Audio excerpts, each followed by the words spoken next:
Good evening, angels, and also to your wonderful dates. Merry Christmas. I've been looking forward to joining you for dinner for months now, but my sweet grandmother, who is almost 102 years old, is fading fast, and we are saying our last goodbyes, so I hope you can forgive me for not being with you. Maybe next year I can enjoy the celebrations with you. Now, my name is Jeremy Holm, and I am a former American bobsled athlete turned 11th Airborne Division historian, and I feel privileged to share the story of the Angels with the world. And yes, you did hear me correctly, I did drive bobsleds at over 80 miles an hour for about 15 years, which my wife thinks is cool but crazy. However, after I showed her one of your C-130 jumps, she now thinks you're cool but crazy. Nowadays, instead of driving sleds, I really spend my time reading through historical documents, and we all know how thrilling Army records can be. It is death by 1,000 boring paper cuts. But it's worth it, though, because my area of study is the 11th Airborne Division, with a personal interest in the 511th Parachute Infantry. So you can imagine my excitement when I heard the news that the mighty 511th was coming back. You are the inheritors of a mighty legacy.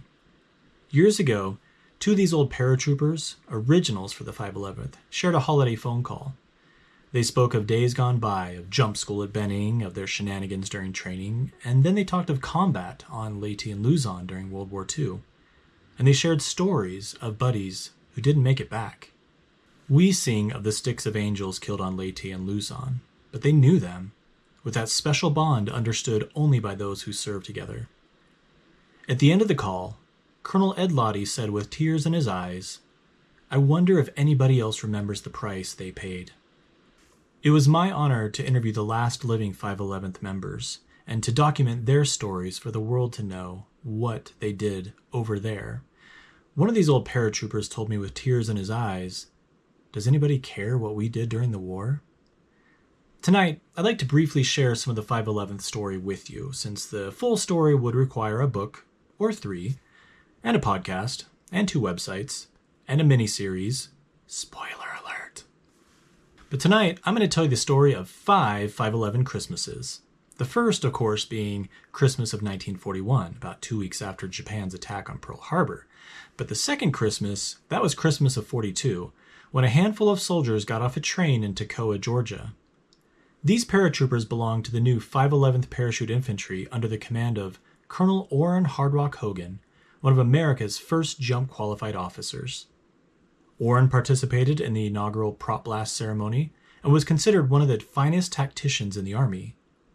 After personally selecting his battalion commanders, Hard Rock told them to only accept the best. So, could you make it in the old 511th? Let's find out. When soldiers arrived at Toccoa, they had to stand almost naked before a panel of battalion officers who evaluated their intelligence, character, and physical appearance.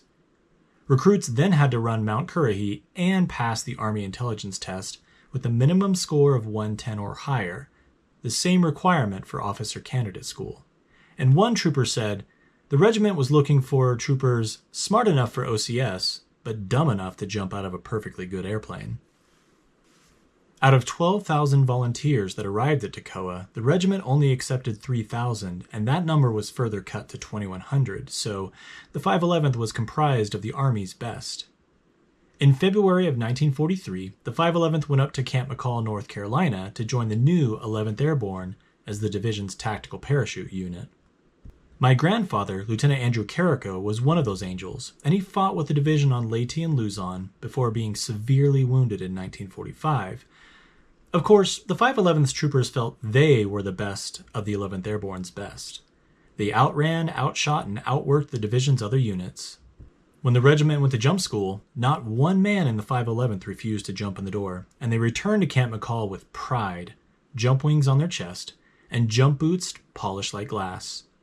"We were tougher than a 30-cent steak," one paratrooper declared, and they swaggered around McCall and nearby towns like kings. I'm sure that never happens around Anchorage. Now, the 511th did look down on the division's non-jumpers, and before he passed, A Company's Captain Stephen Kavanaugh told me that we were felt to be mavericks and troublemakers and prone to feel superior to the rest of the division, which, of course, we were. When mess hall cooks repeatedly gave the paratroopers attitude, Sergeant John Muntz pulled one of the cooks over the counter and, quote, stomped his teeth out. Customer service improved. The 511th's blend of hard work and troublemaking continued, and at one point, a frustrated division commander, Major General Joseph Swing, shook his fist and proclaimed, "Damn rowdy paratroopers!" And that should probably be the 511th's unofficial motto. But the regiment helped General Swing save the airborne in 1943. After the invasion of Sicily, the War Department was considering eliminating airborne divisions and only forming brigades or RCTs, until the 11th Airborne Division proved that airborne divisions could be resupplied by air during the Knollwood maneuvers in December of 1943. Now, 85% of the 511th landed in their DZs at Knollwood, and General Swing came to really appreciate the caliber of men in this regiment. He would later joke that the 511th was made up of the greatest men in the world to take to war and the last people in the world I'd take home to date my baby sisters. Now, after Christmas celebrations of 1943, the third Christmas in our story, the 11th Airborne headed to Louisiana, where Camp Polk's armored units learned not to mess with the 511th. My grandpa said that when the armored branch and the airborne met, quote, all hell broke loose. Armored soldiers were heard to say around Polk, if you get in a fight with a paratrooper, you better bring your lunch. Those guys never quit. After beating on armored units for 4 months, the 11th Airborne went to Camp Stoneman, California for 3 weeks, and then in May of 44, the 511th boarded the SSC Pike. But prior to departure, a group of paratroopers gathered around PFC Alex Village Center who was holding a letter with the presidential seal on it. The letter said that Alex's brother had been killed in action in Europe and that as the family's sole surviving son, Alex could go home if he wanted to. So Alex folded up the letter, looked around at his buddies, and he said, "You are my brothers now." He would fight with the regiment all the way to Tokyo. Despite their hell-raising ways, the 511th Parachute Infantry was an elite group of paratroopers, and their strong bonds led them to be called the Band of Brothers of the Pacific. Now, the division's transports crossed the Pacific to Domodola, New Guinea, where the 11th Airborne went into strategic reserve, earning its first battle streamer. There was consideration for a combat drop by the 511th, but that plan was canceled. So for 6 months, the Angels swam in the ocean, played sports, and fished with grenades and demo charges. They made moonshine in the jungle and stole everything, including jeeps, weapons, kisses from USO girls, and all kinds of food. Gotta have snackies in the field.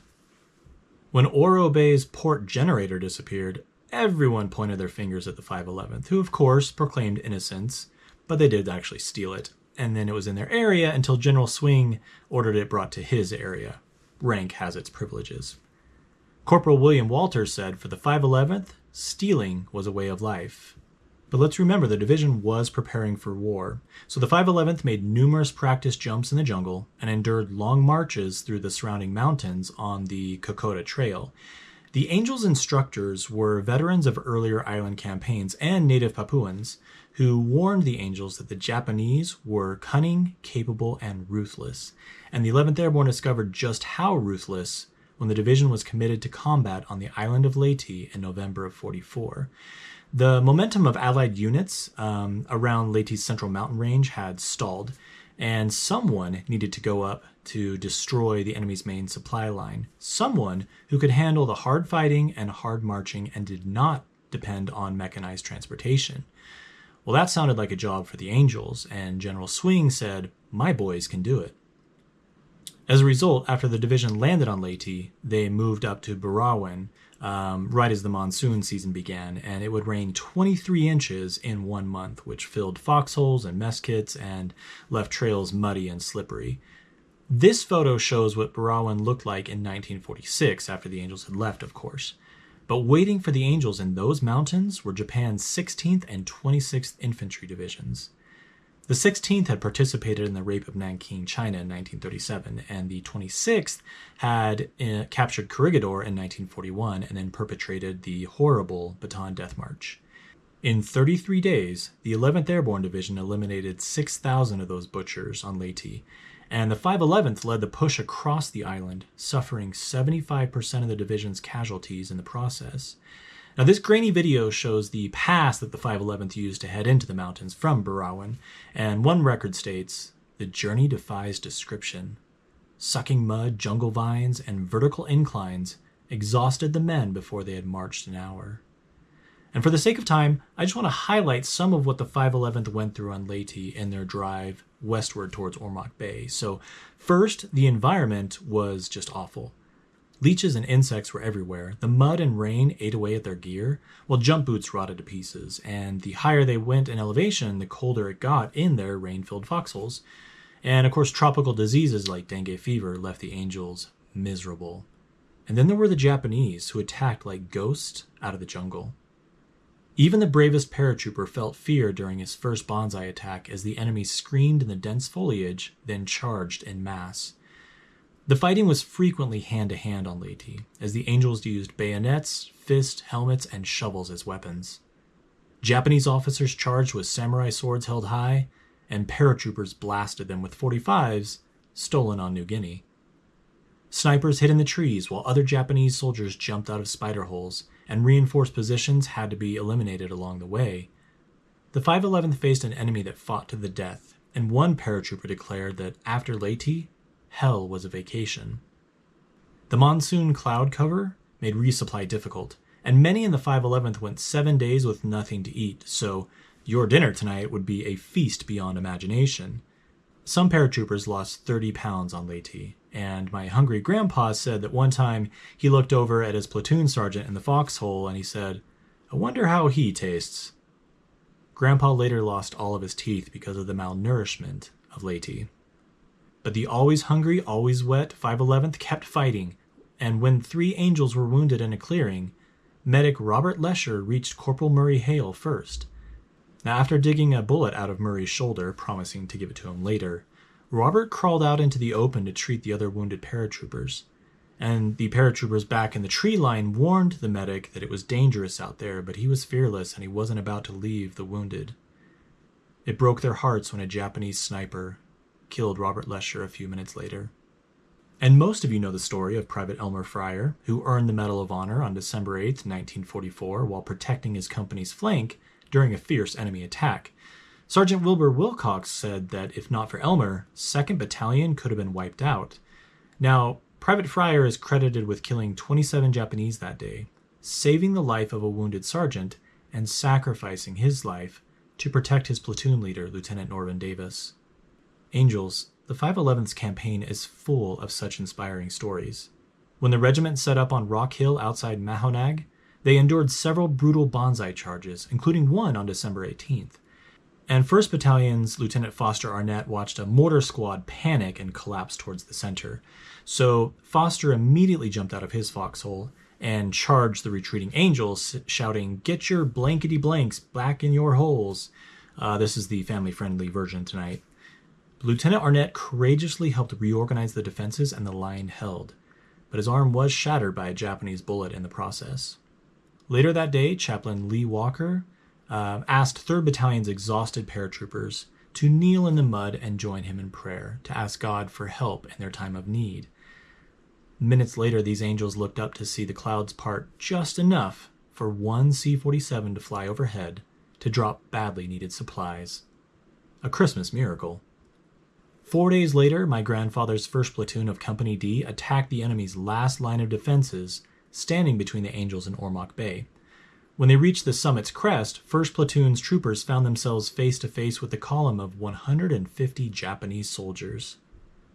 The platoon became pinned down until PFC John Bad Soldier Bathory charged the Japanese with his machine gun, firing from the hip as he did so. 1st Platoon's 35 men won the day, leaving 300 enemy dead behind. Well, the worn-out 511th came down from Leyte's mountains on Christmas Day, the 4th Christmas in our story, while singing carols and carrying their wounded. It was a Christmas they never forgot. After a short rest, which included a nice Christmas dinner that everyone promptly threw up because their stomachs were so emaciated, the 11th Airborne held a review for 8th Army's General Robert Eichelberger, who said, "I am very keen about this 11th Airborne. They are small in number, but they are willing to fight." True then, true now. General Eichelberger told the division that they were headed to Luzon to liberate a people who had been crushed by the iron boots of tyranny for 3 years. One Catholic priest being held prisoner by the Japanese turned to a nearby nun, and he said, "If we're going to get out of this alive, we better pray." And she replied, "If we're going to get out of this alive, God will have to send the angels." I mean, ladies and gentlemen, the movie script writes itself. God and the U.S. Army sent the 11th Airborne Angels to help bring hope and freedom to over 15 million people on Luzon. And those troopers did so while using mortars, machine guns, and men of the highest quality. While the bulk of the division did land amphibiously on the southern Luzon beaches of Naksubu, which are beautiful when you're not under fire, the 511th Parachute Infantry jumped on Tagaytay Ridge on February 3rd and 4th. But when General Swing went to send the 511th off, he noticed one paratrooper sitting on the ground without any equipment. The general, of course, inquired where his gear was, and this angel painfully stood up, and General Swing could see that his stomach was wounded very badly. And the angel said, "I just left the hospital. I heard we were making a combat jump, and I didn't want my buddies to go without me." So General Swing went back to his jeep, grabbed his personal rifle, his poncho, pulled the helmet off of his driver, and gave the gear to the paratrooper and wished him well. After landing on Tagaytay, the 511th led the division's push into southern Manila, where they ran straight into Japanese defenses designed to hold back an entire corps. So pillboxes were on every corner, and they were connected by interlocking tunnels, which also led to naval and anti-aircraft gun emplacements that the Japanese were using as anti-infantry. So the 511th attacked, taking one street, one pillbox, one block, one reinforced position at a time. They assaulted bridges, crossed rivers, and cleared buildings, all while feeding and caring for Filipino refugees along the way. This was urban warfare at its worst, because the Japanese were burning and rampaging their way across the city, raping as they went. 3rd Battalion's Walter Cass wrote to his family, "The air was constantly filled with artillery and mortar salvos, the banging of rifle fire, the chatter of machine guns, and the whine of ricochets." It was into this maelstrom that the 511th pushed into the city, clearing Imus, Parañaque, Nicholsfield, and Fort McKinley. The 11th Airborne Division did what on paper an airborne division is not equipped to do, but it came at a cost. During 2 weeks of fighting to save the people of Manila, some companies in the 511th suffered 70% casualties, one of whom was Manuel Perez, who earned the Medal of Honor at Fort McKinley for single-handedly destroying 12 pillboxes and killing officially 18 Japanese. And I say that because his platoon sergeant, Max Pollock, said, "It was more like 75. Manuel was killed 1 month later outside Santo Tomas, and since he is from my old hometown in Oklahoma, I was able to pay respects at his grave last year. Of note, the 11th Airborne Division's only Medal of Honor recipients are from the 511th PIR. Another name considered for the medal was Sergeant Mills Lowe, who commanded a remote machine gun position near Abalang when he and his 24 men were engaged by over 300 Japanese. Lowe's Angels held their own during the first 4 assaults, but ammunition ran low, so the sergeant led a scrounging party to collect enemy weapons, and they returned just in time to help fend off a 5th Banzai assault, while the Japanese gathered en masse for a 6th charge from the front and the rear. And Sergeant Lowe was moving between positions to direct fire and encourage his men, but eventually the Japanese broke through the perimeter, and the fighting became hand-to-hand. The enemy overran one of the guns, so Sergeant Lowe cleared that gun with grenades, killing 8 Japanese, and then manned the gun. The next day, his men said that they counted 50 enemy dead by Lowe's hand alone. Now, I have read through hundreds of the Angels' commendations, and in the words of PFC Robert Leroy, there were no boys in this fight. Nothing but men, blood, sweat, and tears. The legacy of the 511th Parachute Infantry is one of heroes. And on February 23, 1945, those heroes executed the division's famous raid on the Los Banos internment camp, where over 2,000 civilians faced death and starvation under Japanese guards until the angels came down from heaven. The 511th's Company B dropped from 400 feet and rushed to liberate the camp. The rest of 1st Battalion came across Laguna de Bay in Amtracs to protect the camp during the evacuation and assist with the internees. And when those rescued prisoners reached friendly lines at Muntinlupa, they were in line to eat pea soup when they looked up at the American flag flying overhead. We have to remember, these were everyday men, women, and children. These were civilians who had been snatched from the jaws of death by the angels, and when they saw that flag, they started to cry, and they sang, "God Bless America." Last year, I sat down with one of the last living internees rescued that day, Patty Kelly Stevens, who, if she were with you today, she would say, "God bless the angels." And my friend, Staff Sergeant James Wilson, jumped on Los Banos with Company B, so we talked about the raid quite a bit before he passed. But he later said of the 511th, "We were the best there ever was." Indeed, the 511th PIR was an elite unit which destroyed every enemy they faced, and the people of Luzon were grateful for it. So when the 511th liberated the Manila brewery, the thankful owners sent the 511th a tanker full of fresh beer as a thank you. PFC Delbert Bob Hayes wrote to his family, "We got the ice and put it into our helmets, then set the beer in our helmets." Sadly, Bob was killed just before the war ended, so angels, perhaps on special occasions you can make your own Bob Hayes to honor the fallen. Well, the war went on, and the 11th Airborne turned south in April of 45 to clear the Lipa corridor, then the Malapuno mountain range, where Japanese forces had massed for a last-ditch stand against the Americans. The 511th's paratroopers cleared the enemy out of caves and reinforced positions with flamethrowers, demolition charges, pack howitzers, and courage. On April 20th, a patrol from E Company was led by Lieutenant Norvin Davis, the same officer whose life had been saved by Elmer Fryer on Leyte. But when Japanese defenders on Hill 2380 opened up on E Company's troopers, they inflicted several casualties, and the patrol was ordered to withdraw. But as they did so, carrying their wounded and their dead, another group of Japanese opened up, inflicting even more casualties. Lieutenant Davis elected to stay with the wounded until a relief party arrived. He would not leave his men behind. It was a courageous decision that would cost him his life.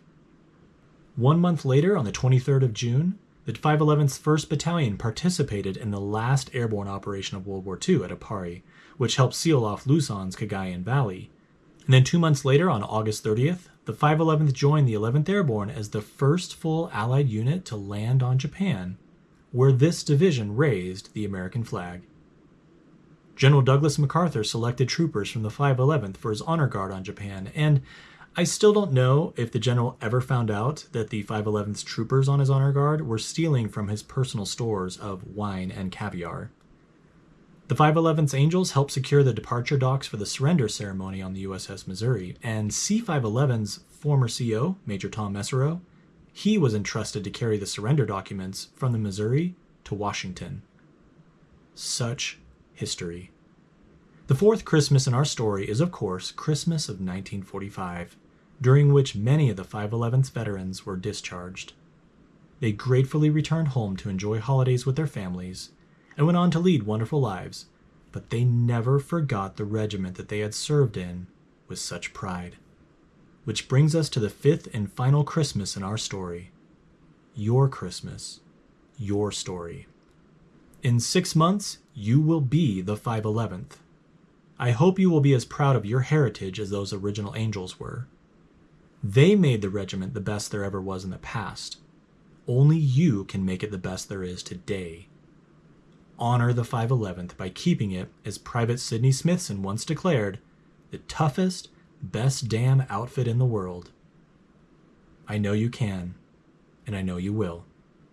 And should the 511th be called upon again to defend our nation and our freedoms on some future battlefield, may God have mercy on our country's enemies, because even the Holy Bible tells of the destruction that falls on those who face the wrath of angels who come down from heaven. Make us proud, angels. Merry Christmas.